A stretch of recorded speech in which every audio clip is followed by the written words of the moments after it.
বিশ্ববাজারে দাম বাড়ায় সব ধরনের জ্বালানি তেলের দাম বাড়িয়েছে সরকার। পেট্রোল পাম্পে আছেন সহকর্মী সোহাগ বিশ্বাস, বিস্তারিত জানাতে সরাসরি যুক্ত হচ্ছে তার সঙ্গে।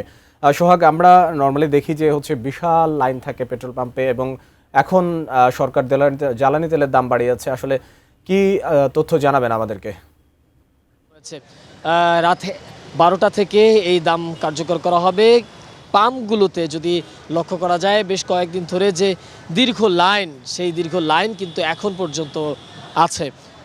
দাম বাড়ার পরও আমরা যে পাম্পে রয়েছি, রাজধানীর ট্রাস্ট পাম্প, সেই পাম্পে এখন পর্যন্ত তেলের দাম বাড়ানো হয়নি। তারা বলছে রাত 12টার পর থেকে নতুন যে দাম রয়েছে সেই নতুন দাম অনুযায়ী তেল বিক্রি করা হবে। তবে এখানে যারা ক্রেতা আছে তারা বলছে আগের থেকে যে লাইনগুলো, সেই লাইনগুলো স্লো করা হয়েছে। যখনই দাম বাড়ার কথা শুনেছেন পাম্প মালিকরা, তখন থেকে সেই লাইনের যে গতি সেটি অনেকটা কমে গেছে। কারণ যেহেতু 12টার পরে নতুন দামে তেল বিক্রি হবে, সে কারণে এখনও কিন্তু আগের দামেই এই পাম্প মালিকরা তেল বিক্রি করছে। আমি যদি আপনাদেরকে একটু জানাই, তাহলে ডিজেলের দাম যেটি 100 টাকা ছিল, সেই 100 টাকা থেকে বাড়িয়ে 115 টাকা, অকটেন 120 টাকা থেকে বাড়িয়ে 140 টাকা, পেট্রোল 116 টাকা থেকে বাড়িয়ে 135 টাকা এবং কেরোসিন 112 টাকা থেকে বাড়িয়ে 130 টাকা নির্ধারণ করা হয়েছে।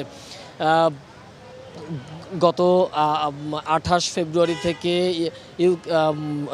ইরান এবং যুক্তরাষ্ট্র ও ইসরায়েলের মধ্যে যখনই যুদ্ধ শুরু হয়, তারপর থেকেই কিন্তু গোটা বিশ্বেই জ্বালানি তেলের একটা সংকট তৈরি হয়। একইভাবে বাংলাদেশেও জ্বালানি তেলের সংকট দেখা গিয়েছে এবং তারপর থেকেই সরকার বারবারই বলে আসছিল যে তেলের পর্যাপ্ত পরিমাণে মজুদ আছে, কিন্তু তারপরও তেলের পাম্পগুলোতে কিন্তু সংকট কোনোভাবেই কাটছিল না। তেলের পাম্পগুলোতে যে পরিমাণ চাহিদা ছিল, তার সেই চাহিদার থেকেও বেশি পরিমাণে তেলের জন্য দীর্ঘ লাইন ছিল। এই যে গত 28 ফেব্রুয়ারি থেকে এখন পর্যন্ত সবগুলো পাম্পেই দীর্ঘ লাইন। কখনো কোনো পাম্পে তেল নেই তেমন দেখা গিয়েছে, কখনো কোনো পাম্পে তেল থাকলেও নানা সংকটের কারণে নানাভাবে যারা এই তেলের সাথে সংশ্লিষ্ট তারা কিন্তু নানা ধরনের ভোগান্তিতে পড়ছিলেন।